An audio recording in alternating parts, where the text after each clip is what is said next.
इस कार्यक्रम के पुण्यार्जक हैं श्री विपिन कुमार जैन, श्रीमती अनीता जैन, श्री दीपक जैन दामाद, श्रीमती प्रीति जैन पुत्री, निहारिका जैन नातिन, अर्णव जैन नाती, श्री सौरभ जैन दामाद, श्रीमती प्रियंका जैन पुत्री, अमायरा नातिन, आराध्या जैन नातिन, श्री नितिन जैन पुत्र, श्रीमती शिल्पा जैन पुत्र वधू, अद्वैय जैन पौत्र, अद्विका जैन पौत्री।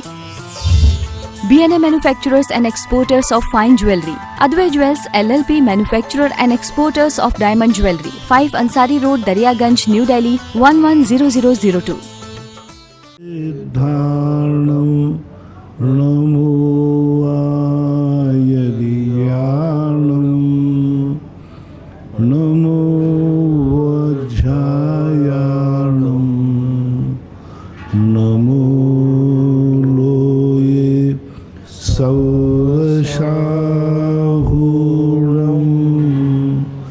पंच परमेष्टि भगवान की जय हो।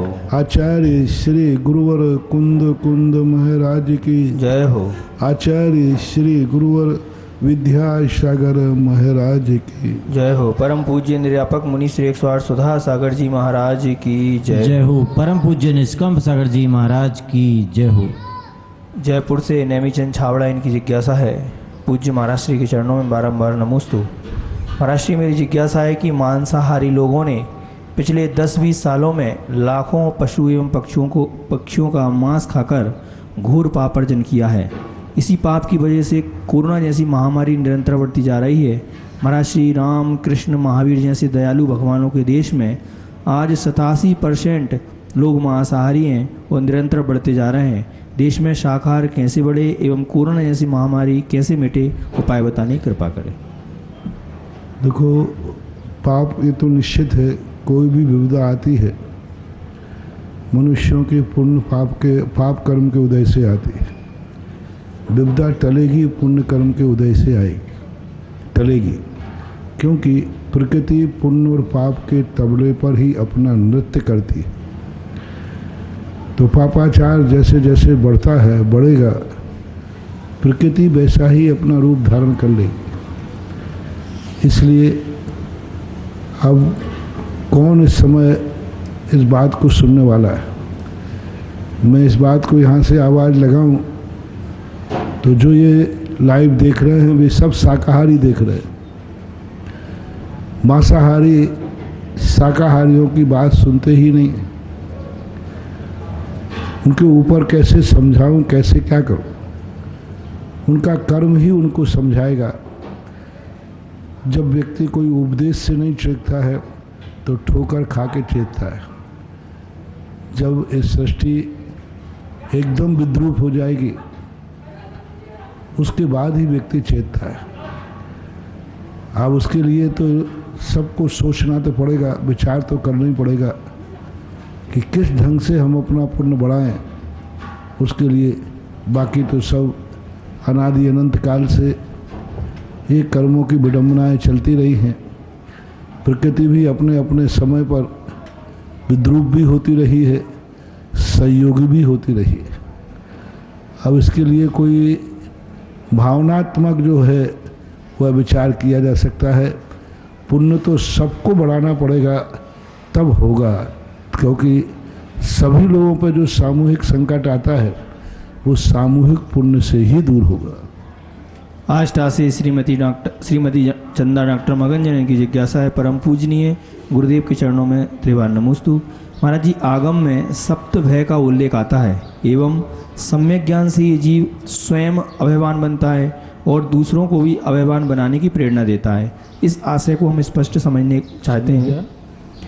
सम्यक ज्ञान से ही जीव स्वयं अभयवान होता है और दूसरों को भी अभयवान बनाता है। अभय शब्द है, ठीक है। तो सम्यक ज्ञान निर्भय तो होने का अर्थ क्या होता है? निर्भय व्यक्ति अपने अपनी भूमिका के अनुसार ही तो हो। व्यक्ति स्वयं निर्भय जब बन सकता है जब उसकी कसाय और ममत्व कम हो। यदि स्वयं की कसाय और ममत्व कम नहीं होगा तो वह अपने आप में निर्भय कैसे बन सकता है? और निर्भय व्यक्ति बनने के लिए व्यक्ति को अपराध प्रवृत्ति छोड़ना पड़ेगी। जब व्यक्ति अपराध करता है और अपराध करता है तो उसको भय लगता है। निरपराधी को कभी भय नहीं लगता, कुंदकुंद भगवान ने स्पष्ट लिखा, भय से मुक्त होने का एक ही कारण है कि हम अपराध से रहित हो जाए। अपराध से रहित होने पर भय से छूट सकते। गुना से पूनम जैन इनकी जिज्ञासा है, महाराज श्री के चरणों में नमोस्तु। महाराज श्री छैड़ाला जी को छोटा समयसार क्यों कहा जाता है, कृपया समाधान। क्योंकि उसमें संक्षेप में सब कुछ निहित कर दिया, सब कुछ स्थापित कर दिया एक संक्षेप के अंदर। और जो आखिरी चीज में जो छठवीं ढाल है, और छठवीं ढाल का जो आधा भाग है, जिन्हें परम पैनी सुबुध छैनी डार अंतर भेदिया, वहाँ के बाद तो जो उन्होंने चित्रण किया है, बिल्कुल समय सार का साक्षात रूप प्रतीत होता है। उपाधियाँ हैं, जिस भक्त को, जिस श्रोता को, जिससे जो कुछ मिल जाता है वह प्राप्त कर लेता। पंडितों के अभी तक बहुत सारे पद लिखे गए, 4, 5, 6 ढाला हैं, लेकिन माँ दौलत राम जी का 6 ढाला ही सारे जगत में प्रसिद्ध है। पंडितों ने बहुत पद लिखे, लेकिन वो जगत में ख्याति प्राप्त नहीं कर पाए, जगत में अपना स्थान नहीं बना पाए। 6 ढाला ने बनाया। तो ऐसे कुछ होता है उसमें कुछ विशेषताएं ऐसी होती हैं जिसमें होता है। जैसे स्त्रोत में भक्तांबर, ढालों में 6 ढाला एक अपने आप में अलग स्थान है। पवई मुंबई से श्री अरुण जैन इनकी जिज्ञासा है, पूज गुरुदेव के चरणों में नमोस्तु। महाराज जी, जैसे नरकों में बिल संख्या तो कम कम होती जाती है, वैसे ही क्या नीचे नीचे जाते जाएंगे तो और क्या क्या चीज़ें हैं जो कम होती जाएंगी, कृपया समाधान करने की कृपा। कम का अर्थ क्या है? कम का अर्थ संख्या का है। संख्या की कमी होती जाती है, क्योंकि पाप तो व्यक्ति करता है, लेकिन पाप, इतने निकृष्ट पाप करने वालों की संख्या कम होती जाती है। बाकी और तो कम नहीं होता है। शरीर बढ़ता जाता है, कष्ट बढ़ते जाते हैं, दुख बढ़ते जाते हैं। मुंबई से विनीता जैन की जिज्ञासा है, पूज्य महाराज श्री के चरणों में नमोस्तु। महाराज श्री, हमें तत्वार सूत्र दिन में कब पढ़ना चाहिए? क्या रात में भी तत्वार सूत्र पढ़ सकते हैं? संधिकाल को छोड़कर कभी पढ़ सकते। कोटा से अतिशय जैन की जिज्ञासा है, पूज्य महाराज श्री के चरणों में नमोस्तु। महाराज जी, भरत बाहुबली की प्रतिमा में क्या 5-5 कल्याणक किए जाते हैं, या ये कैसे पूजनीय होती हैं, कृपया समाधान। 5 कल्याणक है, जन्म तो उनका हुआ ही है, गर्भ तो हुआ ही है। 5 कल्याणक के बिना कोई भगवान बन ही नहीं सकता। अरे गर्भ और जन्म हुआ है, ठीक है, वो अतिशय के साथ नहीं जन्मे। 10 अतिशय की स्थापना नहीं करेंगे उनको, रत्न वृष्टि नहीं होगी, लेकिन गर्भ में तो आएंगे, गर्भ की क्रिया तो होगी, जन्म तो लेंगे, जन्म की क्रिया तो होगी। तो कुछ विशेषताओं को छोड़ करके बाकी 5 कल्याणक के बिना कोई मूर्ति पूज्य नहीं होती। जयपुर से शुभम जैन की जिज्ञासा है, महाराज श्री, जैसा आपने 2 मई 2020 के जिज्ञासा समाधान में शास्त्र पढ़ने के संबंध में बताया था, ऐसे ही क्या हम कंप्यूटर में शास्त्र पढ़ते हैं, तो इसके लिए भी हमें किन बातों का ध्यान रखना चाहिए तथा किस समय पढ़ना चाहिए? मैं इस संबंध में कुछ भी नहीं बोल सकूंगा, क्योंकि उस कंप्यूटर में अकेले शास्त्र ही नहीं है, कुछ और भी है, बहुत कुछ रहता है। बस सावधानी रखो, जितना अपन शुद्धि से करें उतना अच्छा है। कोटा महावीर नगर से श्रीमती नविता जैन की जिज्ञासा है, महाराज श्री, वैराग्य सुख के काल में या दुख के काल में आता है, या कैसे आता है, और मिलेक्ष खंड व कुवोग भूमि में सम्यक दर्शन होगा या नहीं, कृपया समाधान को। मिलेक्ष खंड में और कुवोग भूमि में सम्यक दर्शन होगा कि नहीं होगा? पहली बात तो है कि जो वैराग्य सुख और दुख में ज़्यादा आता है। दुख के दिनों में धर्म ज़्यादा याद आता है। सुख के दिनों में जिनको वैराग आता है, वो वैराग बड़ा दृढ़ होता है, वह वैराग बहुत कुछ पावरफुल होता है। दुख के दिनों में आता है, ठीक है, उसको भी वैराग कहा है, क्योंकि संसार के दुखों का चिंतन करने से भी वैराग होता है। रही बात कुभोग भूमि में सम्यक दर्शन हो सकता है, क्या बात हुई? और मलेक्ष खंड में भी सम्यक दर्शन उत्पन्न होते हुए पाया गया। भरत चक्रवर्ती जब मलेच्छ खंड में जाता है, उस समय कई जीव जिनेन्द्र भगवान की मूर्ति का देख करके सम्यक दर्शन प्राप्त करते हैं, ऐसा मानना चाहिए। इंदौर से महेंद्र जैन की जिज्ञासा है, गुरुवर के चरणों में नमोस्तु। गुरुवर, जब सूर्य अस्त होने की स्थिति में प्रकाश कम होने लगता है तो हम लोग घरों पर लाइट का उपयोग प्रकाश के लिए करते हैं। ठीक उसी प्रकार हम जब वृद्धावस्था की ओर प्रवेश करते हैं और धर्म करने की बात सामने आती है तो हम लोग जानते हुए उसे टालते रहते हैं। महाराज जी, ये हमारे पाप कर्म का उदय है या कोई कारण, कृपया समाधान? पाप कर्म के उदय है, प्रमाद है, पाप कर्म के ऊपर मत थोपो। आपकी लालसा, आपके अंदर बैराग की कमी, आपका खुद का प्रमाद है जो टालते रहते हैं। प्रमाद के कारण से और कभी कभी तुम्हारी मजबूरियां भी ऐसी रहती हैं जिस कारण से भी टालना पड़ता है। दूलियान मुर्शिदाबाद से सरिता जैन की जिज्ञासा है, गुरुवर के चरणों में नमोस्तु। गुरुवर, जैसा कि आप कहते हैं कि तीर्थ स्थान में पेड़ लगाने से हमें जीवन में कभी भी ऑक्सीजन की कमी नहीं होगी। गुरुवर, मैंने आपकी प्रेरणा से बिजोलिया में एक पेड़ लगवाया था, तब तो मेरे बच्चे मुझ पर हंस रहे थे। लेकिन गुरुवर, मुझे 20 दिन पहले कोरोना हो गया और मेरे लंग्स इतने इन्फेक्शन हो गए और मेरे लंग्स में, और 2 बार मुझको टीबी हो गई, तो मुझको ऑक्सीजन की बहुत कमी हुई। और इतना बंद और छोटा घर है हमारा कि ऑक्सीजन की कमी हुई। लेकिन आपके आशीर्वाद से और इन पेड़ की दुआ से मुझको ऑक्सीजन की कभी कमी हो ही नहीं है। तो महाराज श्री, मैं ये जानना चाहती हूँ कि सही में ये पेड़ हमको ऑक्सीजन देते हैं? कृपया समाधान करने की। देखो, ये सब निमित्त हैं। डॉक्टर कहता है कि भाई ये इस रोग की दवाई है, लेकिन वो दवाई है, लेकिन दवाई लेते लेते भी कभी नुकसान होता है। लेकिन दवाई तो वही है। किसान बीज बोता है तो फसल आएगी, लेकिन कभी कभी नहीं भी आती, लेकिन जब भी आएगी बोने से आएगी। इसी प्रकार ये सारे निमित्त क्रियाएं कहलाती हैं। आज जिसने, मैंने कहा था कि अपनी ज़िंदगी में 5 पेड़ लगा के जाओ। एक पेड़, अभी मैंने किसी ने बताया था कि एक पेड़ अपनी ज़िंदगी में कितने टन ऑक्सीजन देता है। पूरा का पूरा ब्यौरा दिया था, आप लोग खुद न्यूज़ से देख सकते हो, हमें तो सुनाया हुआ था।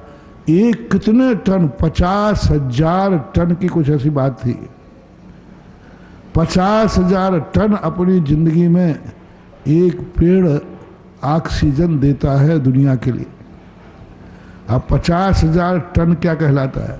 कंबल भी हो सकता है पूरा, आप देखना, लेकिन बहुत बड़ी चीज़। और 5 पेड़ लगाने पर कितनी बड़ी, कितनी व्यवस्था बनेगी, ये सारी की सारी विचारणी बात है। हम दुनिया से, हम प्रकृति से ऑक्सीजन चाहते हैं, लेकिन प्रकृति के जो ऑक्सीजन सिलेंडर हैं वृक्ष, जो हवा को ऑक्सीजन का रूप देते हैं। ये हवाएं जो चल रही है ये ऑक्सीजन नहीं है। नहीं तो अपन पंप उठाओ और ऑक्सीजन सिलेंडर भरो। लोगों ने कहा महाराज जी, कई लोग कहते ऑक्सीजन की क्या कमी है? जैसे आप गाड़ी में हवा भरते ना, ऐसे हवा भर दो, इसकी काय की कमी आ रही? नहीं, हवा अलग चीज है और ऑक्सीजन अलग चीज है। हवा को ऑक्सीजन बनाने का काम ये पेड़ करते हैं, और पेड़ों को हम नष्ट कर रहे हैं और फिर कह रहे हैं हमारे पास ऑक्सीजन सिलेंडर नहीं। हर व्यक्ति को, अपने परिवारों को, सबको ये नियम लेना चाहिए, मरने के पहले हम 5 पेड़ दुनिया में लगा के जाएंगे। कोई बड़ी बात नहीं बंधु। आप अपने बच्चों का पालन करते हैं 25-25 साल तक, और कितना खर्च उठाते, कितना मेहनत उठाते। पेड़ के लिए क्या करना है? एक टी गार्ड लगाना है, थोड़ा सा खाद दे देना है, और थोड़ा सा 3-4-5 साल तक पानी देना है। उसके बाद तो फिर तुमसे कुछ मांगेगा भी? कुछ भी नहीं मांगेगा। एक 5 साल उसके साथ जीवन जिंदगी। और हर व्यक्ति यदि ये नियम ले हुए, जंगलों को गोद ले में लोग, गांव वाले, हर गांव के पास में कोई ना कोई जमीनें पड़ी रहती हैं सरकारी, और गांव वाले सब मिलकर के, चाहें तो सब हो सकता है, गांव वालों के पास खूब जमीनें पड़ी, और गांव वाले मिलकर के उसके कांटों की बाड़ लगा देवे, और सब गांव वाले कहें अपन 5-5 वृक्ष लगाएंगे, सारे गांव हरे हो जाएंगे। शहर वाले तो शहर में लगा नहीं पाते, उनके पास स्थान नहीं है। लेकिन अभी नई टेक्नोलॉजी जो चली है मास्टर प्लान की, गुजरात में पूर्णतः लागू हो रही है कि 45% पर आप निर्माण कर सकते हो, 55% आपको खाली जमीन छोड़ना पड़ेगी। आप 55% जो खाली जमीन छोड़ रहे हैं, उसके चारों तरफ बाउंड्री, मान लीजिए एक तुम्हारा 50 बाई 100 का प्लाट है या 100 बाई 100 का प्लाट है, तो 100 बाई 100 के प्लाट में 100 फुट ऐसा है तो 100 फुट की परिधि हुई लगभग 300 से ऊपर जाएगी। चारों तरफ मिलाओ तो 400। अब 400 फीट की आपकी बाउंड्री है, किसी की 100 फीट की बाउंड्री है, और 100 फुट में यदि एक वृक्ष 10-10 फुट के अंतर से लगाओगे तो 10 वृक्ष लगाए जा सकते हैं। और चारों तरफ से 400 फीट है तो 40 वृक्ष लगा सकते हैं। आपके घर में कभी कमी आएगी ही नहीं। चारों तरफ से 40 वृक्षों के बीच में आपका मकान है, 100 बाई 100 के प्लाट का। मान लो 40-50 का विधान है, 40-60 का है, तो उसमें भी आप सरकार ने नियम बना दिया है गुजरात में 55% आप खाली छोड़िए। ये बहुत अच्छा सिद्धांत है। मैं कहता हूँ सारे भारत में, सारे शहरों में ये लागू हो जाए। और उसमें ये कहा है कि उतने स्थान पर आपको इतने पेड़ लगाना है। तो मैं तो ये कह रहा हूँ, जैसे आप लोगों को नौकरी में कहा गया कि परिवार नियोजन के संबंध में 2 से ज़्यादा बच्चे को नौकरी नहीं दी जाएगी, मैं तो ये सिद्धांत बनाना चाहता हूँ, जो व्यक्ति अपनी ज़िंदगी में 5 पेड़ नहीं लगाएगा, जिस पिता के द्वारा 5 पेड़ नहीं गिनाए जाएंगे, उस बेटे को नौकरी नहीं मिलेगी।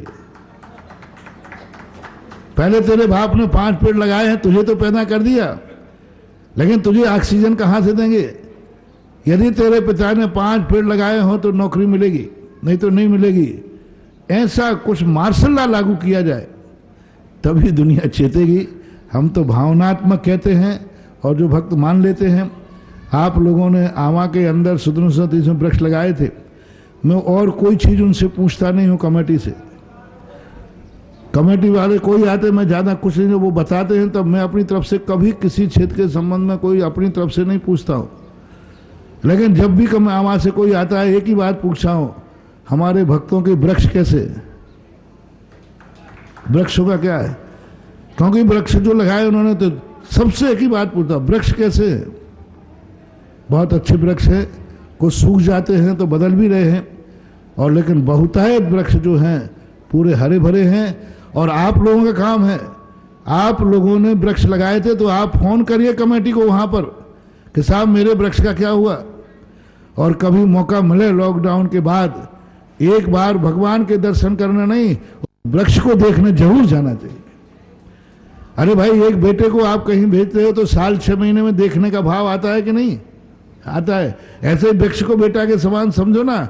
मैंने एक वृक्ष वहां बोला था, एक बार मैं वृक्ष देखने आया हूं कि हमारा वृक्ष कहाँ है। और आप उनसे पूछिए, वृक्ष का आप लोगों ने मांगे, कुछ कहते ही नहीं। हमने कहा था कि हर वृक्ष पर तख्ती टंगेगी, नंबर टंगेगा, आप अपना वृक्ष का नंबर उनसे मांगे, मेरा वृक्ष का नंबर दीजिए और मेरा वृक्ष का फोटो खींच के भेजिए मेरे पास। पीछे पड़ोगे तो वो कमेटियां भी जागरूक रहेंगे। जिन जिन लोगों ने आमा में वृक्ष बोले थे, सबसे कहना है आप उसके कहिए हमारे वृक्ष कहाँ लगा है, उसका नंबर दीजिए, और नंबर देने के बाद उससे कहिए उसका फोटो भेजिए किस हालत में है। यदि 5000 पेड़ वाले 5000 फोन करेंगे तो कमेटी अपने आप चेतेगी। करना चाहिए। मेरा सबसे कहना है, आज से फोन चालू करो, मेरा वृक्ष नंबर बताइए और वृक्ष का फोटो भेजिए, मेरा फोटो कौन है, और मैं देखने आऊंगा। लॉकडाउन के बाद देखने आऊंगा। सबको ये करना चाहिए। अभी बिजोलिया के अंदर गौशाला बनी, नाम प्लेट लगाई, हम नाम प्लेट दिखाने के लिए लगा दें। अभी कुछ दिन पहले कोई व्यक्ति गए, बोले महाराज वहाँ हमारी नेम प्लेट तो गायब कर दी, गाय का नाम ही गायब कर दिया। तो आप कहिए, आप फोन करिए उनको कि साहब मेरी गाय के सामने नेम प्लेट नहीं थी, हमारी गाय कैसी है उसका फोटो भेजिए। आप खबर लीजिए। आप खबर नहीं लेते हैं इसलिए कमेटियां सो जाती। आप अपनी गाय का, जो आपने गाय बोली थी, 8 महीने 2 महीने में एक फोन करके पूछिए मेरी गाय कैसी है और मेरी गाय का फोटो भेजिए, और वहाँ नेम प्लेट लगी है कि नहीं लगी। थोड़ा आप जागरूक रहें तो ठीक है। हम तो कह देते हैं, करना तो आपको ही है। अपने अपने वृक्षों की फोटो मंगवाओ, नाम मंगवाओ, नंबर मंगवाओ, कौन सा नंबर है और वृक्ष का कितनी साइज हो गई, 2-3 साल हो गए, 3 साल में उसकी क्या हालत है तुमने खबर ही नहीं ली। लो आज से खबर लो। अंकुर कॉलोनी सागर से ऋषभ जैन, इनकी जिज्ञासा है, पूज्य गुरुवर के चरणों में नमोस्तु। महाराज श्री, 2 फूल 7 फूले, किस्मत जुदा जुदा है, एक शीश पर चढ़ा है, एक धूल में पड़ा है, ऐसा कहते हैं। जिज्ञासा है कि एक पौधे में लगे अनेकों फूल अपने अपने कर्म के अनुसार जीते हैं, या फिर जिस जिस पौधे में लगे हुए उस पौधे के कर्म फल के आधार पर उनका जीवन निर्धारण होता है। यदि पौधे के कर्म से इनका जीवन निर्धारित होता है तो फिर खिले हुए फूलों का एक ही रूप होना चाहिए, फिर अलग अलग क्यों होता है? कृपया ये समाधान। कवियों की कल्पना है। बाकी फूल में तो सबके एक से कर्म के उदय हैं। उनका जो भगवान के ऊपर चढ़ रहा है उसका पुण्य अधिक है, जो जमीन में पड़ रहा है उनका पुण्य अलग है। नहीं, उनकी फीलिंग तो एक इंद्र की है, वे स्थावर हैं। चाहे भगवान के जल को आप भगवान पर डालो, चाहे नाली में बहाओ, जल को कोई फीलिंग नहीं होती है। वो तो अपन लोगों ने, कवियों ने इस प्रकार की स्थिति बना लेते हैं। और जब अपन भगवान का गंधोदक लेते हैं तो अपन को पुण्य लगता है। जल को हमने भगवान के ऊपर भेज दिया, लेकिन जल को कोई पुण्य लगता हो, जल का कोई अलग पुण्य कर्म का उदय हो, ऐसा कोई आगम में कथन नहीं है। भोपाल से महक जैन की जिज्ञासा है, पूज्य महाराज श्री चरणों में नमोस्तु। महाराज जी, तीर्थंकर भगवानों के चिन्हों का निर्धारण कैसे होता है? क्या चिन्ह अंकित होने के पीछे कोई विशेष कारण होता है? नहीं, भगवान का चिन्ह जो है, सौधर्मेंद्र जब भगवान का अभिषेक करता है तो दाएं पैर के अंगूठे में जो चिन्ह बना रहता है वह चिन्ह घोषित कर देता है। यही इसका लॉजिक है। सिरसागंज से सौरभ जैन, गुरुवर के चरणों में नमोस्तु। महाराज जी, पुण्यहीन किसे कहते हैं? गुरुवर, यदि कोई व्यक्ति मायाचारी से अपना काम निकालने में माहिर हो और किसी का एहसान न माने तो क्या वह पुण्यहीन माना उसका जाएगा? पुण्य का उदय है, तभी तो मायाचारी में सफल हो रहा है। पाप का उदय हो जाता तो भंडाफोड़ हो जाता। तो जो भी कार्य में सफलता मिलती है पुण्य के उदय से ही मिलती है। ये बात अलग है कि उसको आगे पाप का बंध होता है। रिद्धि सिद्धि स्टोर सागर से पीयूष जैन की जिज्ञासा है। महाराज जी, जीवन में दो ही लोग असफल होते हैं, एक वो जो सोचते हैं लेकिन करते नहीं, और दूसरे वो जो करते हैं पर सोचते नहीं। महाराज जी, हम जो सोचें वो करें और जो भी करें वो सोच समझ कर करें, क्या सही? कृपया समाधान। सही है, ऐसे ही होना चाहिए।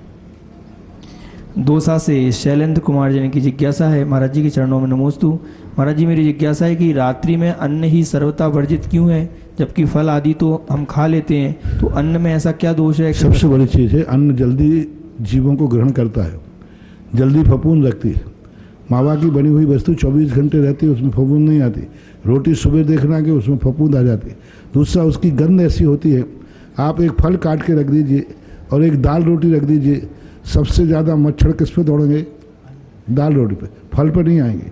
तो उसमें हिंसा अधिक है, ऐसा मानना चाहिए। टुंडला से अंकित कुमार जैन, इनकी जिज्ञासा है, पूज्य और गुरुवर के चरणों में नमोस्तु। महाराज जी, मेरी जिज्ञासा है कि हम लोग जैन हैं और हमारे भगवान भी दिगंबर हैं और उनकी रक्षा करने हेतु यक्ष यक्षिणी रहते हैं। तो भगवान, यदि हम अपने जीवन में इनको लगभग 5-6 साल से मानते चले आ रहे हैं और आपका प्रवचन सुनकर इनसे हम विरक्त होना चाहते हैं, तो यदि हम इनको अब नहीं माने या किसी माता आदि को चोला आदि नहीं चढ़ाएं तो इनसे कोई हमें नुकसान तो नहीं होगा? तो भगवान के पास जो यक्ष यक्षिणी रहते हैं, भगवान की कोई रक्षा नहीं करते। भगवान को रक्षा की जरूरत नहीं, उनके पुण्य का वैभव है। सौधर्मेंद्र चक्रवर्ती आदि को कोई मार नहीं पाता, लेकिन उनका वैभव है, इसलिए वो दिखाए जाते हैं। ना तो उनको कभी सत्य चलाना पड़ता है ना कुछ है। दूसरी बात है, आपकी उसकी मान्यता, आप भगवान को मानो ना। आप जैन कुल में जन्मे हैं, तो जैन कुल में जन्मे जिनेन्द्र देव तक जिनकी पहुंच है। चौकीदार को, दरबान को कौन व्यक्ति चाय पिलाता है जिसकी आगे पहुंच नहीं होती? अरे तुम तो जैन कुल में जन्मे हो, डायरेक्ट जिनेन्द्र देव तक पहुंच है। रास्ते में तुम्हें, बल्कि तुम जब अंदर जाओगे तो वे तुम्हें नमस्कार करते हैं। यदि किसी राष्ट्रपति से किसी की पहुंच है और उन चौकीदारों को मालूम है कि इनकी तो डायरेक्ट, तो वे जब तुम जाओगे तुम्हें नमस्कार करते हैं। जिनेन्द्र देव के भक्त को जब भी मंदिर में जाता है तो क्षेत्रपाल पद्मावती उसे नमस्कार करते हैं। सम्यक दृष्टि जिनेन्द्र भक्त को, इनकी ड्यूटी यही है। वहाँ चौकीदारी करने का अर्थ है कि जो भी हमारा भक्त आवे उसको नमस्कार करो, वेलकम करो, ये करते।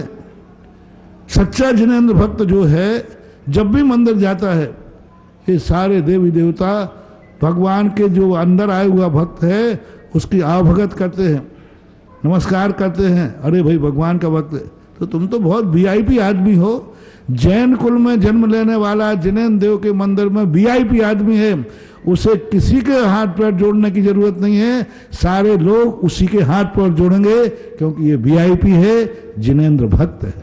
बनगांव से संस्कार जन, इनकी जिज्ञासा है, गुरुवर के चरणों में नमोस्तु। महाराज जी, आपने प्रवचन में कहा था कि बड़ों से कुछ नहीं लेना, तो मान लो कि मुझे गुरु से कोई नियम लेना है, तो हम उस नियम को क्या बोलें? कृपया समाधान। नियम लेना वाले नहीं है, महाराज देते नहीं है नियम। नियम लेने का अर्थ होता है मैं नियम ले रहा हूँ गुरु की साक्षी पूर्वक, गुरु देते नहीं है नियम। साक्षी पूर्वक नियम लिया जाता है, स्वयं संकल्प को नियम बोलते हैं। इसलिए नियम में लेन देन नहीं होता, कोई बाधा नहीं। और अभी जो भगवान से बड़ों से कुछ नहीं लेना, वो प्रसंग उसमें चल रहा है जो समय सार का आनंद लेना चाहते, जो समय सार की अनुभूति करना चाहते हैं, उनके लिए कहा जा रहा है क्या आपने ये लेन देन का व्यापार छोड़ा है, क्या आपने लेन देन करना छोड़ा है? तो उनके लिए अभी जो 1 महीने के प्रसंग चल रहे हैं, एक पर्टिकुलर उस व्यक्ति को चल रहे हैं जो समय सार में लीन होना चाहता है, जो कुंद के कॉलेज में भर्ती होना चाहता है, जो चाहता है कि मैं एक दिन समय सार की अनुभूति करूं, उसकी ट्रेनिंग चल रही है। अभी सामान्य लोगों की नहीं, जिसको समय सार में भर्ती नहीं होना है, उनकी ट्रेनिंग अभी 1 महीने से बंद है। 1 महीने से उन्हीं की ट्रेनिंग चल रही है जो समय सार में लीन होना चाहते हैं, जिनकी रुचि है वो। पनगांव दमोह से श्रीमती माधुरी जैन की जिज्ञासा है, गुरुवर के चरणों में नमोस्तु। महाराज जी, मेरी जिज्ञासा है कि कई लोग अपनी सारी जिंदगी दूसरों को नीचा दिखाने में छल कपट तथा मायाचारी करते हुए निकाल देते हैं, तो हम जानकर भी अनजान बने रहते हैं।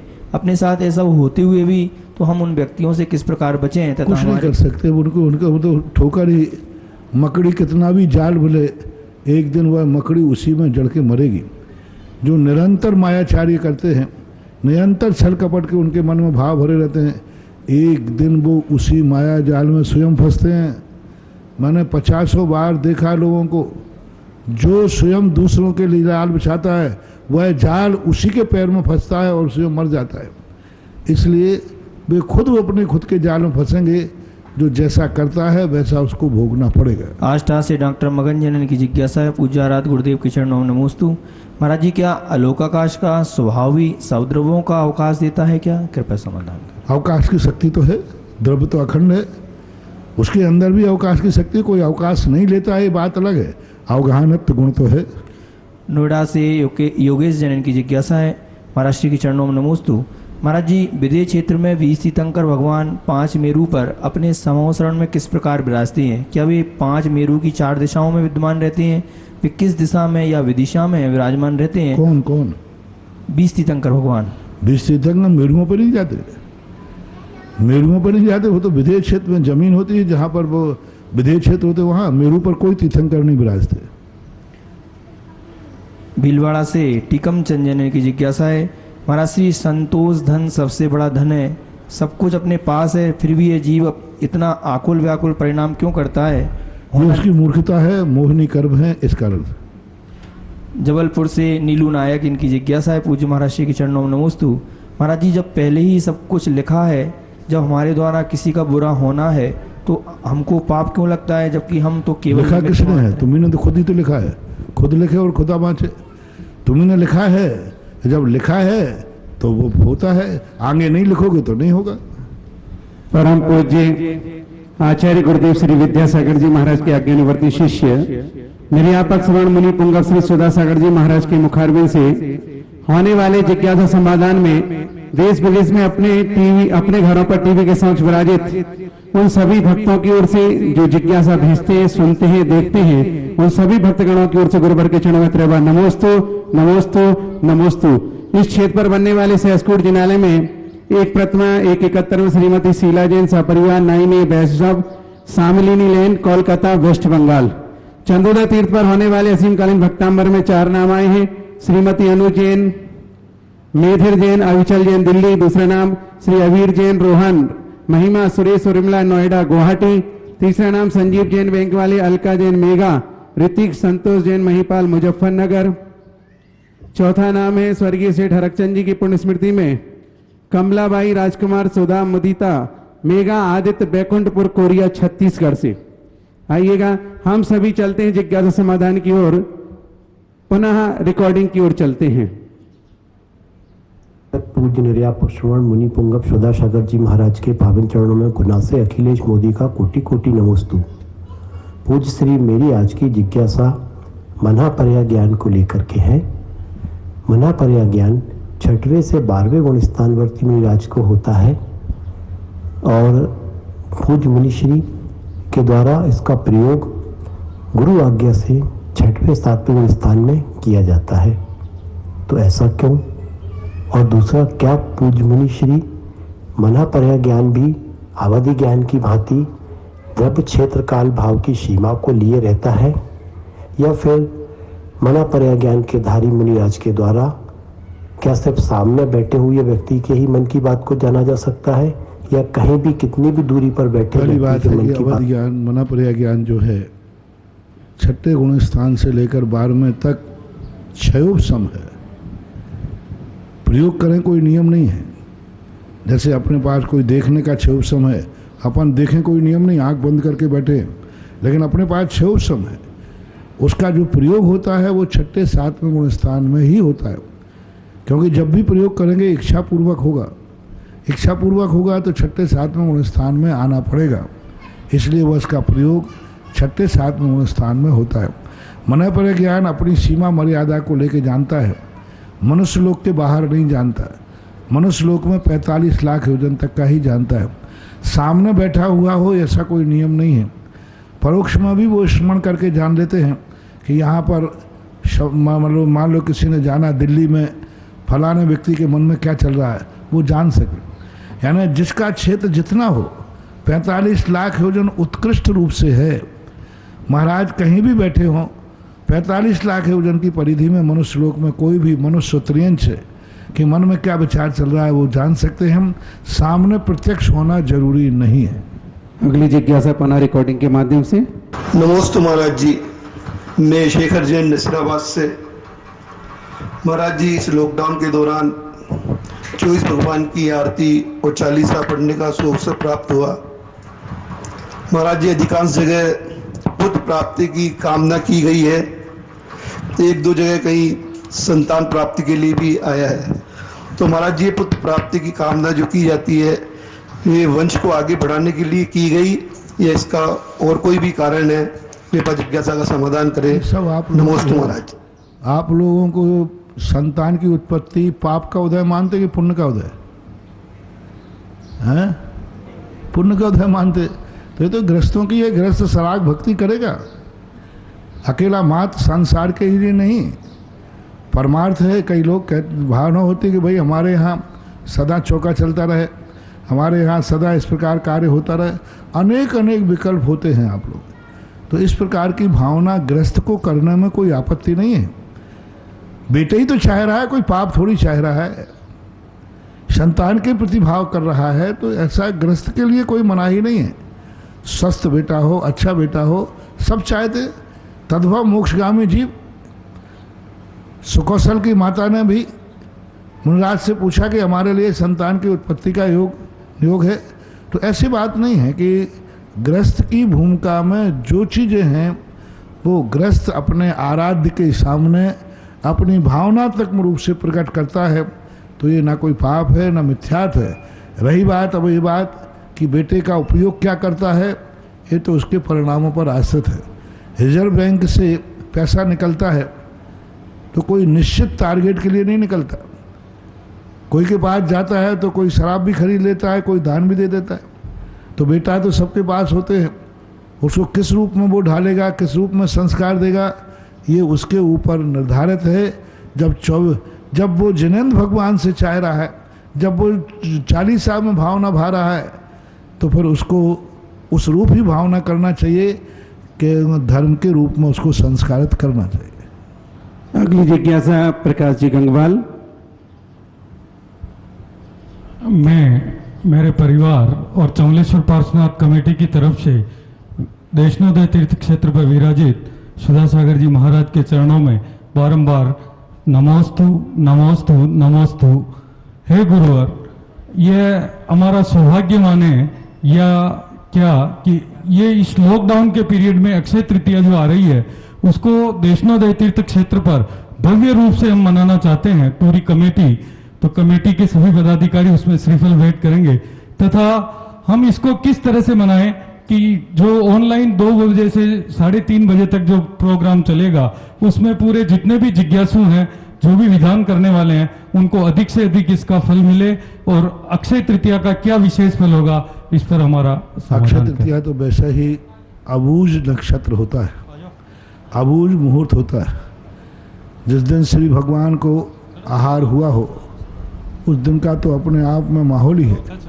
वैष्णव दर्शन में तो इसको बहुत महत्व है, लेकिन कोई इतिहास इतना पुराना नहीं मिलता। ऐतिहासिक घटना, धार्मिक घटना वहाँ नहीं होती, लेकिन जैन दर्शन में तो इसका इतिहास प्राग इतिहास है और बहुत बड़ी घटना है, इसलिए इसका महत्व बहुत है। उस दिन सबको सुबह उठ कर के बढ़िया आदिनाथ भगवान के प्रति अच्छे भाव करना चाहिए, धर्म ध्यान करना चाहिए।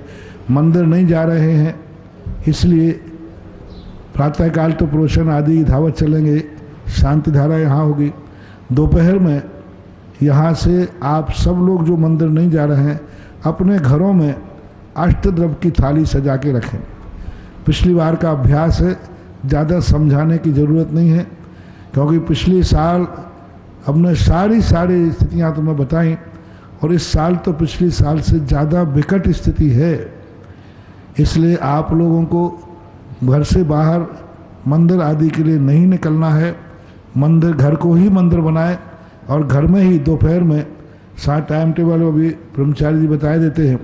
यहाँ से विधान होगा, अक्षय तृतीया का कार्यक्रम होगा। आपको क्या करना है वो ब्रह्मचारी बता देते। बंधुओं, हम सभी का परम सौभाग्य है, पारस चैनल के माध्यम से 2 बजे से लेकर मध्याह्न में 3:30 बजे तक लाइव टेलीकास्ट होगा। इसके पूर्व आपको अपनी अष्टद्रव्य की थाली वगैरह तैयार करके रखनी होगी, मंडल भी तैयार करके रखेंगे, हवन की सामग्री भी तैयार करके रखेंगे, यहाँ तक कि विनय पाठ और पूजा पीठ का भी पढ़ के आप तैयार रहेंगे और देवशास्त्र की पूजन भी आप करके रखेंगे। इसके बाद यहाँ से हम डायरेक्ट लाइव टेलीकास्ट के माध्यम से दान दिवस की पूजा वो करेंगे। एक दान दिवस की पूजा, आपको एक नया आइटम मिलेगा, नया कार्यक्रम। इसको दान दिवस घोषित किया है, तो दान दिवस के ऊपर पूजा कैसी होगी, वो दान दिवस की पूजा की जाएगी। पहले सबसे पहले दान दिवस की पूजा हुई, फिर 2 बजे से 3:30 तक दान दिवस की पूजा होगी, फिर आदिनाथ भक्तांबर मंडल विधान होगा। तत्पश्चात हम महार्घ शांति पाठ विसर्जन के पूर्व हवन भी करेंगे, ताकि विश्व में शांति की कामना के साथ पूर्ण आहुतियों के साथ हवन की क्रिया होगी। तो आपको अपने घर में हवन की सामग्री, धूप और एक कुंड भी तैयार रखना होगा। एक मंगल कलश और एक मंगल दीपक भी मंडल पर स्थापित करने के लिए रखना होगा, जिसके मंत्रोच्चारण हम यहाँ से करेंगे। और हमारा प्रयास है परम पूज्य महाराज श्री के सानिध्य में करने का। हम सभी लोग विशुद्धि बढ़ाएं ताकि महाराज श्री के साथ अनुष्ठान को हम सानिध्य संपन्न कर सके।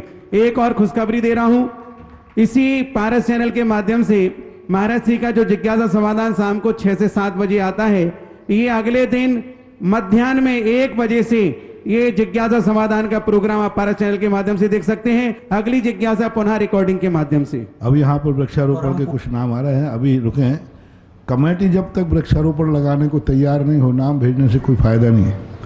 पहले कमेटी तैयार हो, कमेटी लगाने के लिए अपने संकल्पबद्ध हो और उनको वचन दे कि आपके द्वारा लगाए हुए पेड़ को हम 5 साल सुरक्षा करेंगे। 5 साल तक उस पेड़ की सुरक्षा करने का आमा कमेटी को पूरे लाइफ में वचन देना पड़ा था सारे भारत को कि आप जो पेड़ लगाएंगे 5 साल तक कमेटी उसको जीवित रखेगी। यदि सूख जाएगा तो दूसरा लगेगा। इसलिए पहले आप कमेटी वाले विचार करें, क्योंकि इसके लिए यहाँ पहाड़ी का एरिया है। पहले विचार करें, 1 महीने पहले से कह रहा हूँ मैं, लेकिन अभी तक उसमें पहले इनके देख लें ये कितने सक्रिय हैं। फिर किसी दिन मैं बताऊँगा, एक दिन में इतने पेड़ आ जाएंगे कि चारा चौलीस और हरा भरा दिखेगा। जय हो। हमारे यहाँ दातारों की कमी नहीं है, करने वालों की कमी है। देने वाले करने वाले बहुत हैं, लेकिन कमेटी करने को तैयार हो, कमेटी उसको करे तो विचार करते हैं, सोचते हैं। और ये दान दिवस और आदिनाथ भक्तांबर विधान की PDF आपको मोबाइल पर मिलेगी। नियो ब्लॉक हमारे पिंटू भाई जो कि अजमेर में निवासी हैं, वो पूरी तैयारी कर रहे हैं और ब्रह्मचारी महावीर बॉम्बे आपके पास तक प्रेषित करेंगे। आप उनसे संपर्क करेंगे और PDF लेकर के आप तैयार रहेंगे। इस बात का विशेष ध्यान रखेंगे अगली जिज्ञासा रिकॉर्डिंग के माध्यम से।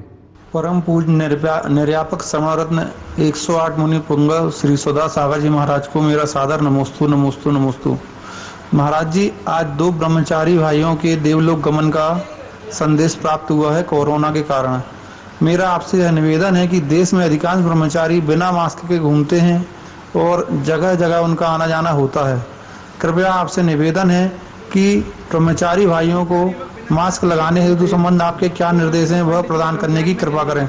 नमोस्तु महाराज जी, नमोस्तु नमोस्तु। बहुत बड़ी भूल हो रही है, बहुत बड़ी। क्या करे भाई, आप लोग तो ठीक है, मैं तो साल भर से सब साधु संतों को, सब ब्रह्मचारियों को, त्यागी वृत्तियों को, सबको बहुत बहुत कह रहा हूँ, आप गृहस्थों से कह रहा हूँ, ये बीमारी से बहुत कुछ हम बचना चाहें तो बच सकते हैं, सावधानी रखना है। अब ये इतनी थोड़ी सी असावधानी हो गई, आप लिफ्ट में जा रहे हैं, आपने बटन चिटका दिया और उसके पहले कोई लिफ्ट छू के गया था और आप कहते महाराज मैं तो कहीं गया ही नहीं अपने मकान के अलावा। तो ये छोटी छोटी असावधानी से सबसे ज़्यादा फैल रहा। 90% व्यक्ति बड़ी असावधानी से कोरोना नहीं फैल रहा, छोटी सी असावधानी से। आपने गाड़ी बाहर पार्क कर दी, कोई गाड़ी को छू गया चलते हुए और उसी गाड़ी को आपने सैनिटाइज किए बिना आपने गाड़ी को छू लिया। आप कोई भी और भी कोई साधन है, बाजार से सब्जी लेने आए, आपने उनकी सब्जी को धोया नहीं और आपने नोट दिया और उससे फुटकर वापस ले लिए। आपने पैसा दिया उसको और उसने 50 पैसे वापस कर दिए निकाल के। क्या वो 50 पैसे तुमने सैनिटाइज किया? आपको मान लो आपने 5 रुपया दिए, 4.5 का सौदा था और 50 पैसे उसने वापस दिए सब्जी देकर दूध वाले ने। क्या उन 50 पैसे को सैनिटाइज किया? और आप कह रहे हम तो कहीं गए नहीं महाराज, लेकिन वो 50 पैसे तो आपने लिए सब्जी वाले से, किराने वाले से। तो इससे सबसे ज़्यादा फैल रहा है। बहुत छोटी छोटी बातें, मैंने सारा सर्वे कर रहा हूँ, इतनी छोटी बातें हैं जिनके अपशु व्यक्ति को खबर ही नहीं कि यहाँ से भी छुआछूत हो सकता है। और मास्क आदि लगाने के लिए बहुत ज़रूरी है, सारे ब्रह्मचारी लोग मास्क लगाएं। देखो आरिकाएँ और साधु महाराज ये तो मजबूर हैं, यदि आप सब मास्क लगा लोगे तो हमारा मास्क तो वैसे ही हो जाएगा। जय हो। हमारा मान लो चौके में आप सब ने मास्क लगा ली तो मेरा मास्क तो लग गया, क्योंकि मेरी तरफ से तो तुम्हें फैलने वाला नहीं है, तुम्हारी तरफ से जरूर हम लोगों को फैल सकता है। इसलिए आप लोगों को बहुत अच्छा प्रश्न है, सावधान रखो। देखो कुछ नहीं कर पाओगे, आग से, पानी से और बीमारी से कभी मजाक मत समझना, खेलना मत। हर व्यक्ति सीरियस हो जाओ, हर व्यक्ति के मौत सामने खड़ी है, हर व्यक्ति को तैयारी करके रखना है और हर व्यक्ति ये ना सोचे जिनको नहीं हुआ है। ये तुम्हारी बहुत बड़ी मूर्खता है। तुम ऐसे मूर्ख मत बन जाना कि 1.5 साल 1.5 साल से कोरोना चल रहा है, कुछ नहीं हुआ, अब क्या होगा। तुम वैसे ही मूर्ख हो कि 100 साल के वृद्ध से कहा कि भाई अब आप वृद्ध हो गए हो, मरने की कगार पे हो, धर्म ध्यान करो, तो वो कहता है महाराज क्या बात करते हो, 100 साल में आज तक नहीं मरा, अब क्या मरूंगा। तुम ये सोच रहे हो 1.5 साल में अभी तक नहीं हुआ तो अब क्या होगा। ये भरोसे मत रहना। हर व्यक्ति 24 घंटे घर से बाहर निकलते समय, घर में किसी वस्तु को छूते समय, हर वस्तु को छूते समय कहो इसमें कोरोना है। प्लास्टिक की थैली उठाते हो कोरोना है, गाड़ी को पकड़ते हो कोरोना है। कोरोना का भूत ऐसा सवार हो जाए कि तुम्हें हर चीज छूने में हाथ कांप जाए।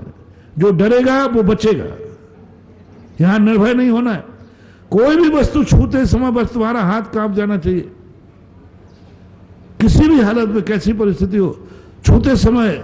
अभी यहां से मैं आज की अभी की बात है, जैसे मैं भगवान के दर्शन करने उतरा तो यहां रेलिंग लगी है और रेलिंग में मुझे टर्न लेना था सामने, तो जैसे मेरा हाथ गया मैंने हाथ पिछाया, कोरोना है, 15 के अंदर है, कोई गड़बड़ नहीं था। लेकिन एक आप लोग भी हर चीज छूते समय, किसी से भी कोई भी चीज ले रहे हो, 1 रुपया भी ले रहे पाता, उसमें मानो इसमें कोरोना है और कोरोना है, उसमें पक्का है। मां तक संदेह नहीं करना, पक्का है और है तो आपको उतनी सावधानी बरतना चाहिए। देखो बहुत अच्छे, तो जिंदगी बहुत मूल्यवान है, मनुष्य भाव बहुत मूल्यवान है। इसको थोड़ी सी सावधानी में यदि जिंदगी बचती है तो बचाओ। नौकर चाकर आपके बाहर से आ रहे हैं, बड़े बड़े लोगों के घर में कह रहे हैं कि हम तो महाराज कहीं नहीं निकल रहे। अरे तुम कहीं नहीं निकल रहे, लेकिन नौकर तो आ रहा जा रहा है, झाड़ू लगाने वाला तो आ रहा जा रहा है, सेठानी तो झाड़ू लगा नहीं सकती। अरे सारी सेठानी घरों में अपनी झाड़ू लगाने वाली नौकरानी बन जाओ तो तुम बचोगे, तुम्हारा घर बचेगा, तुम्हारा बेटा बचेगा। जय हो। हर महिला, कोई सेठानी नहीं है इस समय, कोरोना के समय। हर सेठानी ये कहेगी हम अपने घर की झाड़ू हम लगाएंगे, हम घर के बर्तन हम मांजेंगे, हमारे घर के बर्तन जूठे बर्तन हम साफ करेंगे, घर में सारे नौकर नौकरानियों को घरों में आना बंद कराओ यदि बचना है तो। अपने हाथ से रोटी बनाओ, अपने हाथ से झाड़ू लगाओ, अपने हाथ से कपड़े धो, बाहर से आना जाना बंद करो। कोई ना कोई चीज बाहर से आ रही है आपको, बड़े बड़े आदमियों के घोड़े हैं, कोई ना कोई चीज बाहर से आ रही है। सबसे ज्यादा है क्योंकि नौकरों को घर में तो रख नहीं पाओगे, रसोईयन को तो घर में रखोगे नहीं, पानी भरने वाले को तो रखोगे नहीं, झाड़ू रखने वाले को रखोगे नहीं, वो बाहर से ही आएगा। और बाहर से जिस घर में कोई भी आ रहा है खतरा है, मान लो खतरा है। कोई भी आ रहा है, झाड़ू लगाने वाला भी आ रहा है तो भी खतरा ही है। इसलिए सब लोग क्षेत्रों और ब्रह्मचारी लोगों को भी सावधान रहो, ओवर कॉन्फिडेंस में मत रहो कि हम तो त्यागी वृत्ति हैं। थोड़ी सी चूक तुम्हारे संयम के मार्ग से, संयम रूपी पर्याय से वंचित कर सकती है। सावधान। एक और सौभाग्य हमें प्राप्त हो सकता है, हम परम पूज्य महाराज श्री का लाभ लेंगे।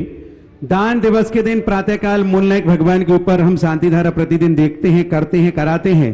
दान दिवस के दिन इस क्षेत्र पर आज तक 108 कलशों के माध्यम से रिद्धि मंत्रों के साथ शांति धारा नहीं हुई है, अभिषेक नहीं हुआ है, शांति धारा नहीं हुई है।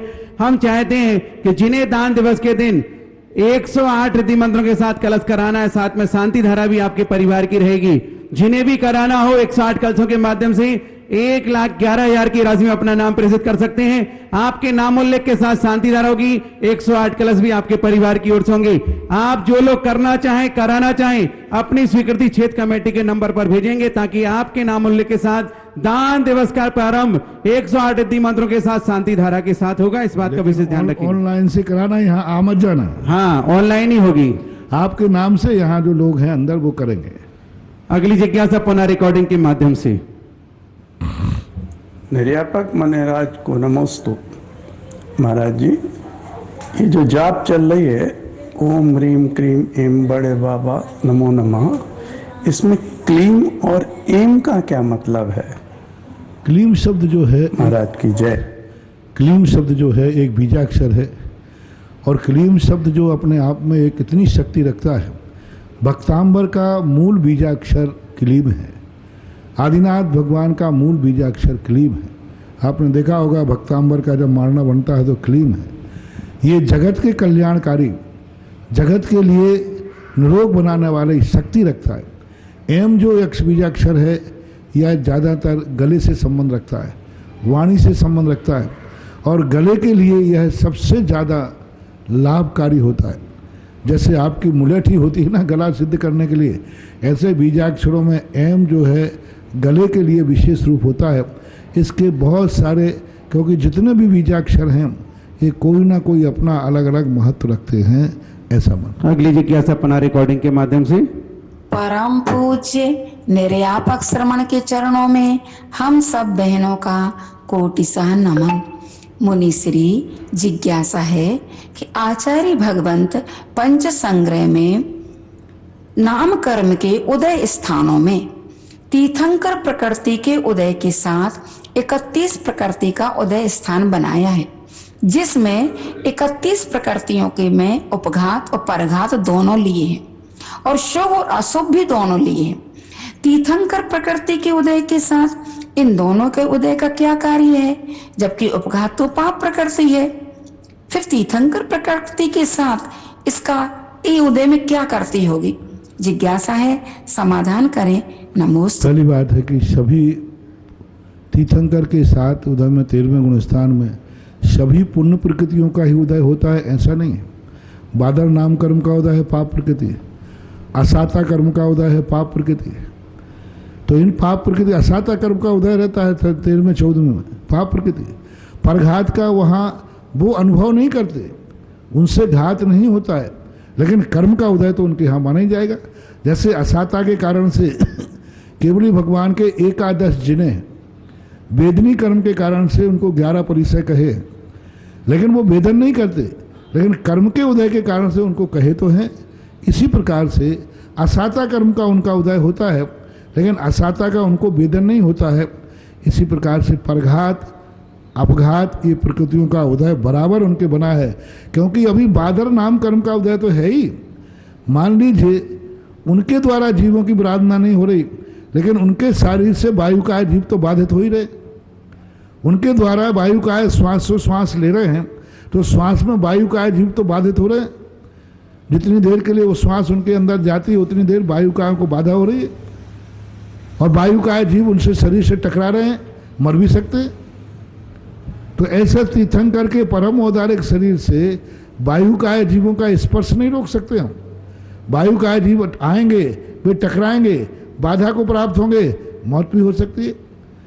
उनके द्वारा मात्र जीवों की आराधना नहीं होती, और आकाश में चलने के कारण से पृथ्वी काय, अग्नि काय, जलाई की आराधना नहीं होती। लेकिन वायु काय तो जो हैं उनके शरीर से टकराते हैं हम। शरीर से टकराएं या न टकराएं, श्वासोश्वास तो वो लेते ही हैं। इसलिए उपघात और परघात प्रकृतियों का उदय स्पष्ट रूप से प्रत्यक्ष तो कुछ देखने में आएगा नहीं, इस रूप में अपन उसको समझ सकते हैं। इस क्षेत्र पर बनने वाले तीर्थ रक्षक में 1,11,000 में एक नाम आया। प्रेम देवी, स्वर्गीय मानमल जी, बेद परिवार, प्रदीप, बिंदु, मनोज, सुनीता, जिनेन्द्र, प्रीति, पीयूष, प्रिया, अर्पित, अक्षिमा, प्रेसा, बेद, शास्त्री नगर, भीलवाड़ा। अगली जिज्ञासा पुनः रिकॉर्डिंग के माध्यम से।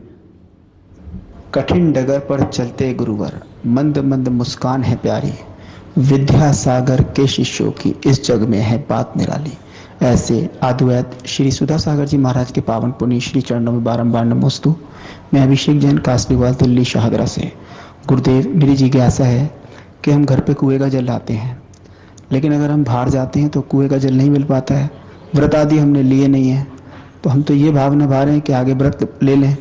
लेकिन प्रभु, अगर हम घर में कुएं का जल इस्तेमाल कर रहे हैं और भोजन आदि भी कुएं के जल में बना रहे हैं, तो क्या इससे भी कुछ पुण्य का आश्रय होता है? क्या ये हमारा करना बराबर पुण्य का आश्रय है? आप अभ्यास कर रहे हैं, बहुत अच्छा है, जितना होता है उतना अच्छा है। अभ्यास का पुण्य तो आपको लगेगा ही लगेगा। अगली जिज्ञासा पुनः रिकॉर्डिंग के माध्यम से।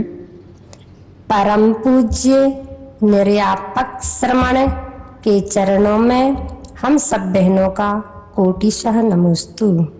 मुनिश्री जी, हम सब पंच संग्रह का स्वाध्याय कर रहे हैं, जिसमें आहारक काय योग के साथ 25 प्रकृतियों का उदय स्थान बनाया है, जिसमें उपघात प्रकृति को लिया है।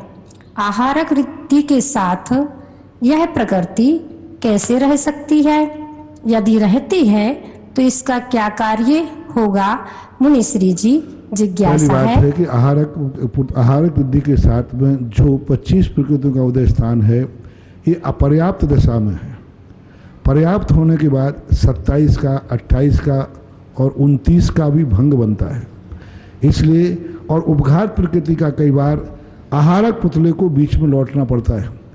यदि मान लो आहारक पुतला गया और बीच में उसको दूसरा पुतला उस दिशा में नहीं मिलता है, तो दूसरा पुतला निकालना पड़ता है। तो पहले पुतले का नाश करना पड़ता है उसको, तब दूसरा पुतला निकलता है। अथवा वो वहाँ तक गया, इधर जीव का मरण हो गया, तो बीच में से ही उसको लौटना पड़ता है।